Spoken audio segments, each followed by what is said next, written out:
Hey Antlers, it's Miss Crab. Today is First Chapter Friday, and I'm really excited to be sharing with you Touching Spirit Bear by Ben Mikaelson.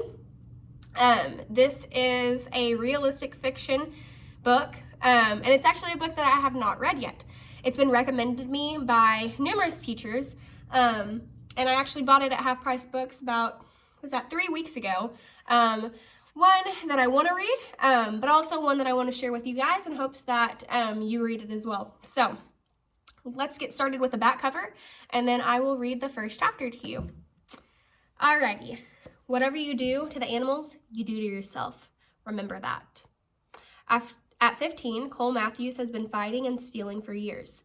The punishment for smashing Peter Driscoll's skull into the sidewalk, his most recent crime, is harsh. This time, Cole will have to choose between prison and Native American circle justice. He will live either behind bars or in isolation for 1 year. Cole chooses circle justice, but in the first days of his banishment to a remote Alaskan island, he is mauled by a mysterious white bear and nearly dies. Will the attack of the spirit bear destroy Cole's life or save his soul? Ooh, let's see.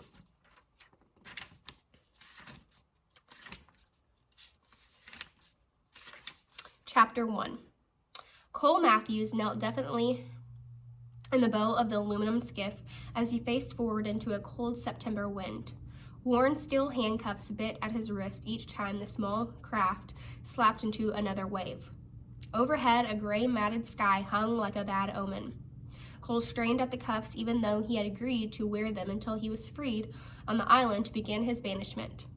Agreeing to spend a whole year alone in southeast Alaska had been his only way of avoiding a jail cell in Minneapolis. 2 men accompanied Cole on his final leg of his journey. In the middle sat Garvey, the gravelly-voiced, wisecracking Indian parole officer from Minneapolis. Garvey said he was a Tlingit Indian, pronouncing Tlingit proudly with a clicking of his tongue, as if saying Tlingit. He was built like a bulldog with lazy eyes. Cole didn't trust Garvey. He didn't trust anyone who wasn't afraid of him. Garvey pretended to be a friend, but Cole knew he was nothing more than a paid babysitter. This week, his job was escorting a violent juvenile offender first from Minneapolis to Seattle, then to Ketchikan, Alaska, where they boarded a big silver float plane to the Tlingit village of Drake. Now they were headed for some island in the middle of nowhere. In the rear of the skiff sat Edwin, a quiet, pot-bellied Tlingit elder who had helped arrange Cole's banishment. He steered the boat casually, a faded blue t-shirt and baggy jeans, his only protection against the wind. Deep-set eyes made it hard to tell what Edwin was thinking. He stared forward with a steely patience like a wolf waiting. Cole didn't trust him either. It was Edwin who had built the shelter and made all the preparations on the island where Cole was to stay. When he first met Edwin and Drake, the gruff elder took one look and pointed a finger at him. "Go put your clothes on inside out," he ordered. "Get real, man," Cole answered. "You'll wear them reversed for the first 2 weeks of your banishment to show humility and shame," Edwin said, his voice hard as stone. Then he turned and shuffled up the dock towards his old rusty pickup. Cole hesitated, eyeing the departing elder. "Just do it," Garvey warned. Still standing on the dock in front of everyone, Cole smirked as he undressed. He refused to turn his back as he slowly pulled each piece inside out, even his underwear. Villagers watched from the shore until he finished changing. Bracing himself now against the heavy seas, Cole held that same smirk. His blue jeans, heavy wool shirt, and rain jacket chafed his skin, but it didn't matter. He would have worn a cowbell around his neck if it had meant avoiding jail. He wasn't a Tlingit Indian. He was an innocent-looking, baby-faced 15-year-old from Minneapolis who had been in trouble with the law half his life. Everyone thought he felt sorry for what he'd done and going to this island was his way of making things right. Nothing could be further from the truth. To Cole, this was just another big game. With salt air biting at his face, he turned and glanced at Edwin. The elder eyed him back with a dull stare. Anger welled up inside Cole. He hated that stupid stare. Pretending to aim towards the waves, he spit so the wind would catch the thick saliva and carry it back. The spit caught Edwin squarely and dragged across his faded shirt. Edwin casually lifted an oily rag from the bottom of the skiff and wiped away the slime, then tossed the rag back under his seat and again fixed his eyes on Cole. Cole feigned surprise as if he had made a horrible mistake, then twisted out the handcuffs again. What was this old guy's problem anyway? The elder acted fearless, but he had to be afraid of something. Everyone in the world was afraid of something. Cole thought back to all the people at home who had tried to help him over the years. He hated their fake concern. They didn't really care what happened to him. They were gutless. He could see it in their eyes. They were afraid, glad to be rid of him. They pretended to help only because they didn't know what else to do. For years, help had meant sending him to drug counseling and anger therapy sessions. Every few months, Cole found himself being referred to someone else. He discovered early on that being referred was the adult term for passing the buck. Already, he had seen the inside of a dozen police stations, been through as many counselors as a psychologist,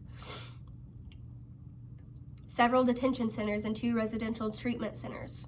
Each time he got into trouble, he was warned to shape up because this was his last chance. Even the day he left for the island, several of those who gathered to see him off, including his parents, had warned him, "Don't screw up. This is your last chance." Cole braced himself for the next big wave. Whatever happened, he could always count on having one more last chance. Not that it really mattered. He had no intention of ever honoring the contract he agreed during the Circle Justice meetings. As soon as they left him alone, the silly game would end. Circle Justice was a bunch of bull. They were crazy if they thought he was going to spend a whole year of his life like some animal trapped on a remote Alaskan island. Cole twisted at the handcuffs again. Last year at this time, he had never even heard of Circle Justice. He hadn't even heard of it until his latest arrest for breaking into a hardware store. After robbing the place, he had totally trashed it. The police might not have caught him, but after a week passed, he bragged about the break-in at school. When someone ratted on him, the police questioned Cole. He denied the break-in, of course, and then he beat up the boy who had turned him in. The kid, Peter Driscoll, was a 9th grader Cole had picked on many times before just for the fun of it. Still, no one ratted on Cole Matthews without paying the price. That day, he caught up to Peter in the hallway at school. "You're a dead man," he warned the skinny red-headed boy, giving him a hard shove. He laughed when he saw fear in Peter's eyes. Later after school, Cole cornered Peter outside in the parking lot. With anger that had been brewing all day, he attacked him and started hitting him hard in the face with his bare fist. Peter was no match, and soon Cole had pounded him bloody. A dozen students stood watching. When Peter tried to escape, he tripped and fell into the ground. Cole jumped on him again and started smashing his head into the sidewalk. It took 6 other students to finally pull him away. By then, Peter was cowering on the blood-smeared sidewalk, sobbing. Cole laughed and spit on him, even as he was held back. Nobody crossed Cole Matthews and got away with it. Because of his vicious attack on Peter Driscoll, Cole had been kept at a detention center while the courts decided what to do with him. His white-walled room was bare except for a bed with a gray blanket, a toilet without a cover, a shelf for clothes, and a cement table, and a barred window facing the group area. The place smelled like cleaning disinfectant. Each night, guards locked the room's thick steel door. They called this detention space a room, but Cole knew it was really a jail cell. A room didn't need a locked steel door. During the day, guards allowed Cole to go into the central group area with other juveniles if he wanted to. He could read, watch TV, or talk. They expected him to do schoolwork with a tutor that came each day. What a joke. This was no school, and he was no student. Cole did as little as absolutely possible, keeping to himself. The other detainees were a bunch of losers. Cole figured he wouldn't even be here if Peter Driscoll had known how to fight back. Instead, Peter was hospitalized. Doctors' reports warned he might suffer permanent damage. "Serves him right," Cole mumbled when he was first told of Peter's condition. What angered Cole most after his latest arrest was his parents. In the past, had always come running with a lawyer offering to pay damages and demanding his release. They had enough money and connections to move mountains. Besides, they had a reputation to protect. What parent wanted the world to know their son was a juvenile delinquent? All Cole did was pretend he was sorry for a few days till things blew over. But that was how it had been in the past before his parents got divorced. This time, he hadn't been freed. He was told that because of his past record and violence of this attack, he would be kept locked up while prosecutors filed a motion to transfer him to adult court. Even Nathaniel Blackwood, the high-priced criminal defense lawyer hired by his dad, told Cole he might be tried as an adult. If convicted, he'd be sent to prison. Cole couldn't believe his parents were letting this happen to him. What jerks! He hated his parents. His mom acted like a scared Barbie doll, always looking good, but never fighting back or standing up to anyone. His dad was a bull-headed drinker with a temper. He figured everything was Cole's fault. Why wasn't his room clean? Why hadn't he emptied the garbage? Why hadn't he mowed the lawn? Why was he even alive? I never want to see your ugly faces again, Cole shouted at the lawyer and his parents after finding out he couldn't be released. But still his parents tried to see him. Because of their divorce, they visited separately. That's how much they thought about themselves and about him, Cole thought. They couldn't even swallow their dumb pride and visit together. During each visit, Cole relaxed on his bed and pretended to read a newspaper, completely ignoring them. He liked watching his parents, especially his dad, squirm and get frustrated. Some days his dad got so mad he turned beet red and twitched because he couldn't lay a finger on Cole with the guards watching. Finally, his parents quit trying to visit. Even Nathaniel Blackwood quit stopping by except when hearings and depositions required his presence. Cole didn't like the lawyer. Blackwood was a stiff man and stood artificially as if he were addressing an audience through a microphone. Cole swore he wore starch on everything, judging by how he walked. That included his underwear. The only person who insisted on visiting regularly was Garvey, the stocky youth probation officer who stopped by the detention center almost daily. Cole couldn't figure Garvey out. He knew the probation officer was super busy, so why did he visit so often? What was his angle? Everybody had an angle, something they wanted. Until Cole could figure out what Garvey wanted, he resented the visits. He didn't need a friend or a babysitter. During one visit, Garvey asked casually, "I know you're a control champ, but would you ever consider applying for circle justice?" What's circle justice? It's a healing form of justice practiced by native cultures for thousands of years. "I'm no Indian," Cole said. Garvey spoke patiently. "You don't have to be a Native American or First Nation. Anybody can love, forgive, and heal. Nobody has a corner on that market." "What's in it for me?" Garvey shook his head. "If you kill my cat normally, the police fine you and that's it. We still hate each other. I still feel bad about my cat and you're angry because you have to pay a fine. In circle justice, you sign a healing contract. You might agree to help me pick out a new kitten and care for it as part of the sentencing." "Why would I want to take care of a dumb cat?" "Because you've caused my cat and me harm.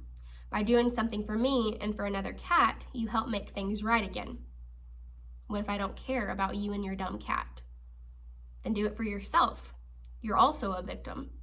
Something terrible has happened to you to make you want to kill a poor, small animal." Cole shrugged. "Feeding a dumb cat beats paying a fine." Garvey smiled and clapped Cole in the back.